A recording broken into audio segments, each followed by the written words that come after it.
Mhm. This is Steph Unthank from Infinity Wellness, and this is Bridget Sunman. Hi, Bridget. Hi, Steph. How are you? I'm good, but my internet's just gone. Oh, that's not so good. No, so I'm just going to wait for a second. That's better. Good idea. I don't want to cut too much out at the beginning. No. Can you hear me all right? I can, yeah. I think it'll be the heat. Don't you think? The heat's getting in the wires? Well, I think it is. You know, can't moan. 25-degree heat today. No, absolutely. The start of the June heat wave. Yeah, are you enjoying it?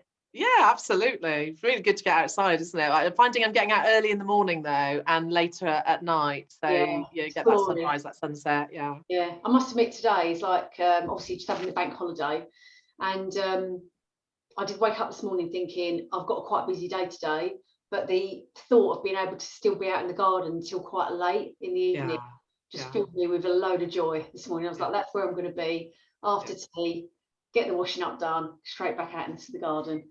Yeah, absolutely. Got to be done. Yeah, definitely.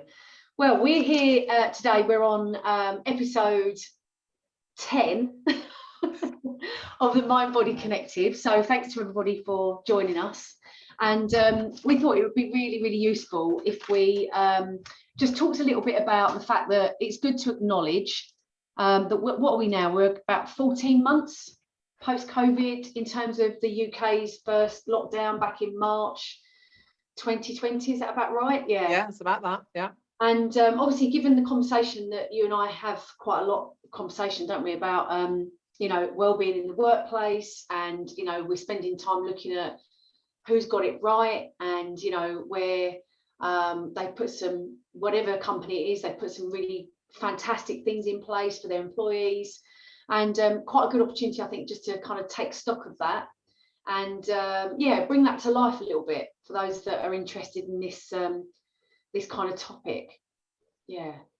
So yeah, I don't know. I mean, I'll kick off, shall I? I think one of the things that I'm really interested in is this kind of ongoing thought, I guess, around, and we've talked about this a little bit. We haven't touched on it a lot, though, I don't think, Bridget, in terms of the last sort of 9 episodes or so, but just this general sense of the fact that wellbeing has moved on quite a lot in the last, it's not just about COVID. This, I think some companies were getting quite good at sort of integrating wellbeing strategies into their business pre-COVID.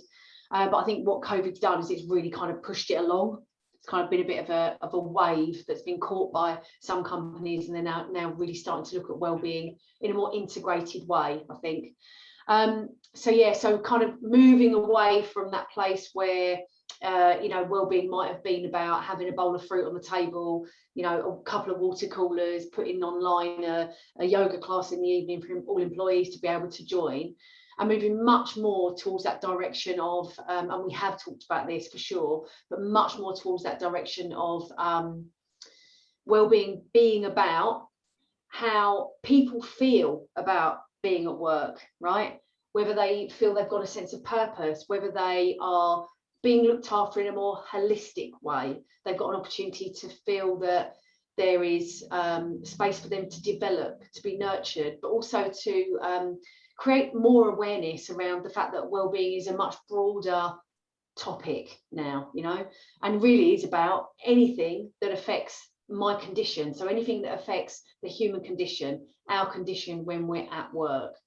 So yeah, some really interesting stuff out there in terms of research, and I think specifically now as well, because we're that year past that first COVID lockdown anniversary, a lot of data and insight is starting to be gathered. I don't know, have you seen much on this, Bridget, yourself? Yeah, I did a little bit of preparation because I knew we were going to sort of talk a little bit about you know, companies that are going to be getting it right. One of the things that I found, I could put a link in the comments so that people have got better access to this, but you know, the Mind organisation, obviously mental health awareness and mental health itself, you know, really key, obviously through this time, always been key, but particularly now, as you say, this 14 months that we're in. And I hadn't realised that they actually have a series of awards for companies that are, in their view, really getting it right. So Workplace Wellbeing Awards. And I just really wanted to just call out really not necessarily the company, because you can go and see the company and you can go and see all the companies, because there's a gold, a silver and a bronze.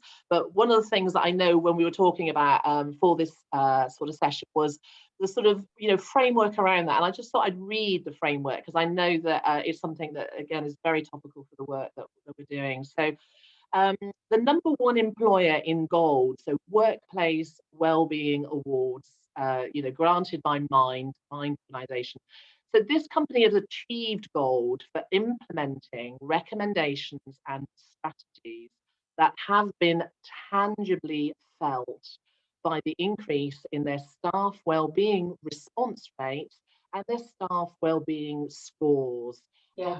Specifically around creating a culture where mental health is as important as physical health. So, you know, back to that point about culture, and I'll hand back to you now, Steph, because I know you've got some more that you'd like to, you know, really pick up about the culture and building the culture. Yeah, I think it's brilliant that. I really love that piece of research from Mind. That's fantastic. And thanks for sharing that, Bridget. And for those that are watching, as Bridget said, we'll put a link into the post so that you can take yourself out to that and have a look at that, some of that detail, because it is it's compelling, to say the least. The first thing I want to pick up on, which I really enjoyed in that piece of text that you just read out, is the link between wellbeing and engagement. Yeah. So some of the Gallup research talks about where people in the workplace are focused on wellbeing. So where the company allows for space for the organisation and for employees to really take care of themselves, but also are encouraged to take care of themselves, and encouraged from the perspective of, you know, it is about our personal responsibility for sure, but in order to be able to bring that personal responsibility to life and support those people, the company also helps put things in place too for employees. So there's kind of, you know, a give and take kind of going on in terms of the individual looking after themselves, but then the company putting things in place to look after them too. And what Gallup talk about in their research and their insight is that when you've got a company that is really focused on well-being, and I'll come back to that word focus, but where they're really focused on well-being, that essentially what happens is you see quite good engagement scores. So you see good engagement, and engagement being things like loyalty to the brand and the company, a sense of purpose in terms of being able to align with and live by the values of the organisation, to have low attrition, maybe low sickness rates, be the type of employee that would go home and say the company that I work for is a really good company, and probably tell their friends the same thing and say to their friends, you should come and work for this company, they're that good. So that real sense of heightened engagement around that, in terms of, I guess, culturally, what are people saying about that company when nobody's looking? Yes. That's a really important part, right? Yeah. But what Gallup talk about is that when the well-being's good, the engagement's good, but they're interlinked, you can swap it. So when the engagement's high, well-being tends to be really good too. So well-being is really well looked after. So you get, essentially, they both correlate, and one aligns to the other. So I think that in itself is a really kind of curious, I think, creates a lot of curiosity for me, a curious topic to get into, because I guess ultimately, if organisations have got well-being right and they're doing a good job of well-being, ultimately what they should see as an outcome from that are all the key measures, as you've talked about earlier in that piece that you read out, all the key measures in the right place in terms of overall engagement. And companies measure that differently, but I think essentially the outcome here is like, as I said, it's about the stickability of employees. Are they hanging around? Do they feel they've got a sense of purpose to get themselves out of bed in the morning and come to work? Do they feel valued? Do they feel that they're able to contribute in a way that is recognised? You know, is there a sense of loyalty, low attrition, low sickness rates, all of those kind of things that really do affect an organisation in a much more holistic way. So yeah, some really interesting stuff around that on Gallup. And the other things that they talked about, which I'm really kind of keen to get out there too, is that if you look at some of the results from one of the surveys they did around how people felt about being at work during that COVID year, these numbers are quite astounding. Only 37% of the population asked, and this was 10,000 people asked in the UK across different types of companies, size, industry and so on, only 37% of employees said that they felt strongly that their employer looked after them during that year. 37%. That's quite a small number, isn't it? When you're talking about 1 in 3. Yeah. That's a pretty. So what about the other 2? Yeah.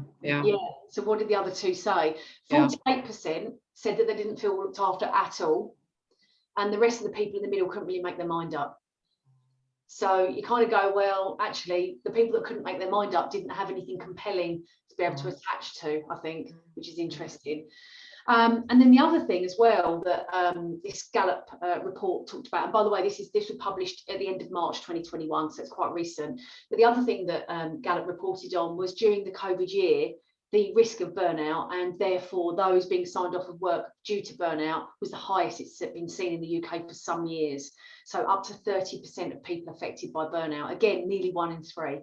So you've got 1 in 3 people disengaged and 1 in 3 people suffering from burnout.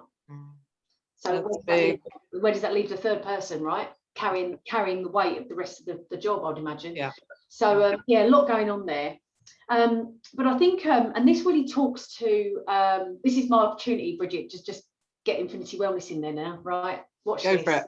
Yeah. So, and you know that this is something that's really dear to my heart, right? So this piece around culture, and you referenced this at the beginning, is that culture is very much, for me, in very basic terms, is about how people behave when nobody's looking. Okay, so as an employee, how do I behave? How do I treat myself? How do I come to the topic of well-being when I'm not being forced to do it? Is it part of my day-to-day living, day-to-day kind of purpose in life? Is it something that's integrated into my day-to-day, into my world, right? But then secondly, if you take a company, how do they behave as an organisation when they're not being watched? So how do they behave as an organisation when they're not being watched?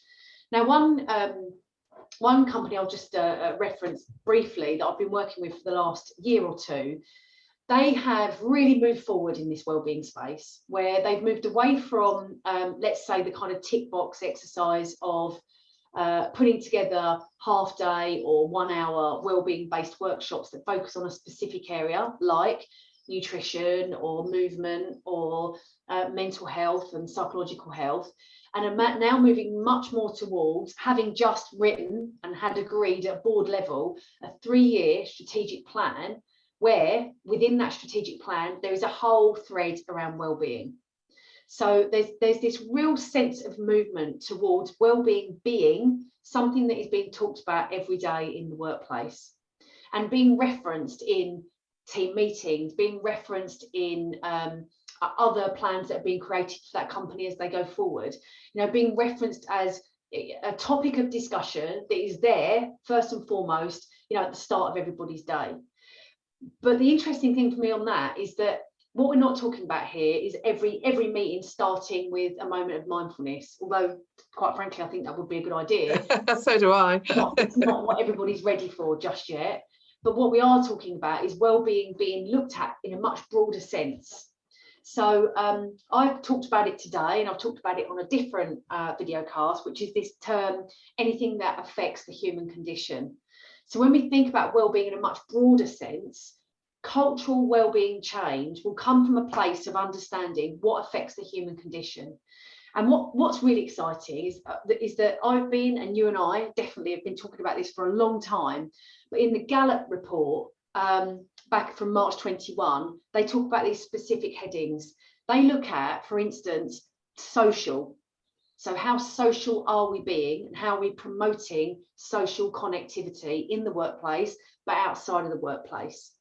How are we creating community?